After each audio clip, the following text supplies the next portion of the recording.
Right, so we are back on with another video. And no, it is not the Transit wet belt before anyone says anything in the comments. Now, this vehicle was sold by a car dealer a couple of months ago to a customer. They've had the vehicle going in and out of limp mode, but when I spoke to the customer, they were saying what they were doing is when it went into limp mode, they would turn it off, turn it back on again and keep driving it, even though the engine management light was still activated. Now, if you had just bought a car and the engine management light was on, you would take it back to where you bought it from. But they didn't. They just kept driving it and driving it, turning it off, turning it back on. Engine management light stayed on. And now it is saying exhaust system full. So they have driven it almost to destruction. And in fact, I'm almost sure this can't be that far away of taking the turbo out and everything else. So I'm not going to get into whose fault that is. Is it the customer's fault they kept driving it? And should they have taken it back to the dealer? But let's get on with this one. I'm going to show you guys how to diagnose the fault that we have got going on with this Transit. And it's an easy one for you to get your head around. So first things first, let's hop in and we'll show you what we've got. So this is the 2-litre Transit EcoBlue engine. And in fact, as I've got in here, you can see on the dash straight away, it says exhaust filter over limit service now. And that does play into the fact that the customer said the vehicle was going into limp mode. He would turn it off, turn it back on again, and he would just keep driving it, which is absolutely crazy. So using the Thinkcar ThinkTool, let's just run a quick scan and let's see what it is telling us. But you can already see that we have got 4 in the power control module. So I'm assuming that will be linked to the differential pressure, DPF, and there we go, people. You can see that straight away. We have got vehicle conditions incorrect for particulate filter. We have got restrictions for bank 1, and we have got soot accumulation. There we go. So we will go into the live data and let's have a look to see what the computer is registering on the DPF. Right, so we're going to go into the live data and we want to see what the differential pressure readings are for the DPF. So all we're going to do is we're going to have a look for soot accumulation, anything that says DPF or differential pressure, and then we'll see when the last time it did a regen. Differential pressure, regen status. Right, so let's start the van and see what the readings are. So let's put it in HPA, which is basically millibars. Well, there we can see it's showing here, according to this, on idle, we are 210 millibars or HPA on idle, which, to be honest, if it was that high, well, I'm sure it would probably, the turbo would have left the chat by now, because we would expect to see 10 HPA or less. So I wonder if this is telling us the truth. According to this on idle, we're 220 millibars, which, to be fair, I would expect to see under 10. So first thing first, let's get under there, have a look at the differential pressure sensor, and then let's manually test the readings from the DPF, because I'm not sure this is telling us the truth. Let's get back under there now.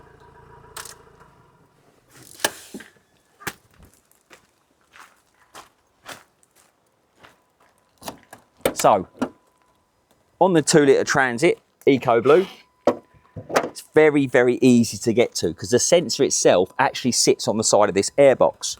If you come around here, and I will show you, and it already looks like someone has been here before, because that's your sensor there. It's got one pipe which goes directly to the DPF in there. So let's get this off here, and I'm going to show you the first point of diagnostics with these vehicles. So I'm going to unplug it just so I can get it out of this pipe, and we just need to take this clip off to get that out.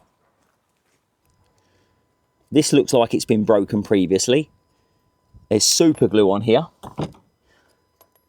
Right, So, look at that, people. So, someone has been here before because this has been super glued. Now, what I'm going to do, I am going to test the differential pressure manually with an independent gauge to see what the differential pressure reading is. So, using the digital manometer, all I'm going to do, I'm going to stick it into the differential pressure pipe. I'm going to start this up and I'm going to see what the differential pressure readings are so we can see whether that sensor's telling us the truth.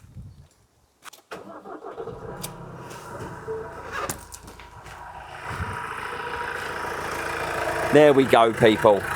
So, as you can see on here, we've got 25 millibars on idle, which confirms to me that the sensor is reading 10 times what it should be reading. So now what I'm going to do, I'm just going to get the Mityvac on pressure and we are going to test the sensor plugged back in with the wiring. So we're going to test it to see what it reads on here. Right, so we've taken it up to 50 kPa.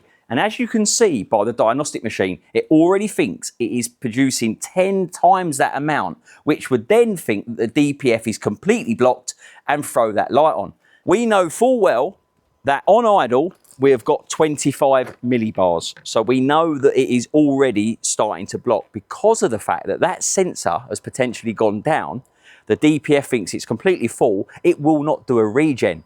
Now, I've just jumped on the Thinkcar Diagnostic and it hasn't done a regen for 3,000 kilometers.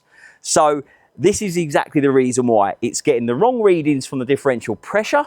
It won't do a regen and it will just get to a point where we are now where it will clog completely and then you'll have problems with it going into limp mode. So let's get a new sensor fitted and let's see if my predictions is right and we can get this regenerating. So we have just received the new sensor. Now, let's see what we have got. Let's get that plugged in. Let's get the pipe on. Even though the seal's not great. Let's see what the diagnostic machine is reading. Right, so we have just pumped it up to 50 kPa or thereabouts. And as you can see, the new sensor is reading correctly. Right, so now that we know that sensor is reading correctly and we know that we've got 25 millibars on idle, let's see what happens when I rev it up and see how high it actually goes to see how blocked this is before we clean it. Let's have a look to see what it goes to.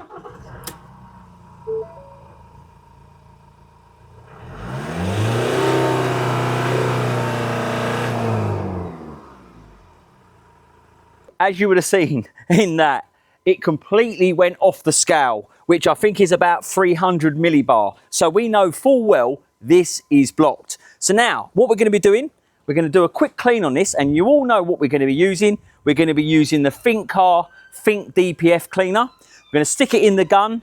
We're going to put it in, run the vehicle up and then in short 5-second bursts, we're going to clean the DPF. So let's get cleaning. Now, you can dilute this to a ratio of 4:1, but this is fairly bad. So we're going to be diluting this 50-50. So I'll be putting 1 part DPF fluid and the other part water. So let's get this in and let's get going. Right, so now that we've filled the gun up with the DPF cleaner using a solution of 50-50, so we've gone half cleaner and half water. We're going to insert this pipe. So we've inserted this pipe into the differential pressure pipe, which leads straight down directly to the top of the DPF. We're going to start it up and 5-second bursts to clean this DPF.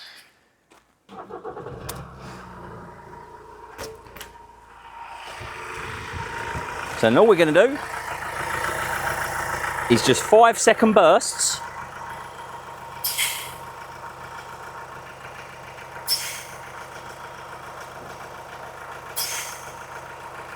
Just 5-second bursts.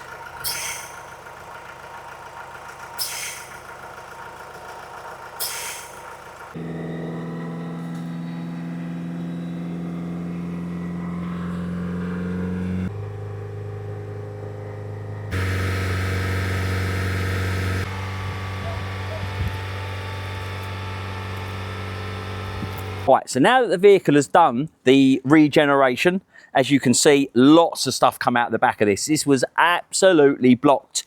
Now, what we're going to do, we're going to take the differential pressure pipe back off. Using the manometer, we are going to check to see what the differential pressure readings are. So all we're going to do, straight back into the differential pressure pipe. We're going to start it up, and ideally, we want it under 10 millibars on idle. So let's start that up.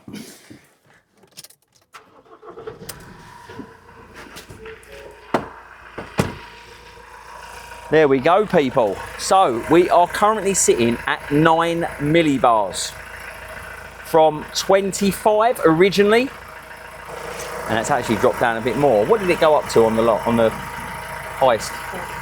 There we go. So we were at 300 millibars before when we revved it. Now we're seeing between 50 and 60. Sitting on idle, we're sitting at 8.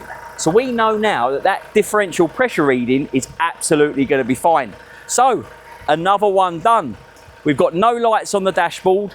The customer is going to be very happy. But what I will say is, if you would have taken that to the wrong place, they would have said it needs a DPF. And really, all it needed was a differential pressure sensor. I can't stress the importance enough of testing. And now we tested that differential pressure sensor, and we could clearly see it was reading way too much. And when we put the new one on, it now knows the correct pressure inside the DPF. But using the manometer, we could see exactly what it should have been at the point of the DPF. So it really does give you a really easy solution to work out what is going wrong here with the system. Doesn't help the fact that the customer had been driving it to almost destruction, turning it off, turning it back on, resetting it, keep driving it. So it really did make our life a little bit harder with trying to clean the DPF. But now we are 8 millibars on idle, around about 50 at 2,000 or 3,000 RPM. So this is going to be good to go, people. So as always, if you like the videos, don't forget to like, share and subscribe so we can continue making these videos and you can keep enjoying the footage. We'll speak to you soon, guys.